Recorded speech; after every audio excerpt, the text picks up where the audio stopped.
বিষমুক্ত পদ্ধতিতে বেগুন চাষের জমিতে আসছি।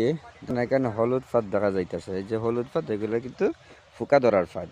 আবার এখানে আছে ফেরোমন ফাঁদ। দেখেন ফেরোমন ফাঁদ কতটা ফুকা জমা হয়েছে ভিতরে। এই ফেরোমন ফাঁদ খাস করে কি হয়, ওই যে যে তাবিজটা লটকানো আছে, এটার নাম হচ্ছে কুমড়ো জাতীয় ফসলের লিউর, নাম হচ্ছে কেউ ফেরো।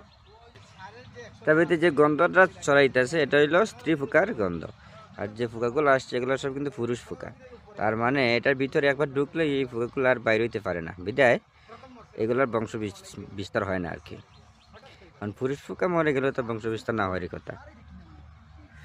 বুঝছেন? আপনারা যারা যারা সবজি ক্ষেত করেন এরকম ফেরোমন ফাঁদ ইউজ করবেন, হলুদ ফাঁদ ইউজ করবেন। দেখেন হলুদ ফাঁদ উভয় দিকে আটা, এগুলো যে কালো কালো দেখা যাচ্ছে এগুলো কিন্তু ফুকা বসছে।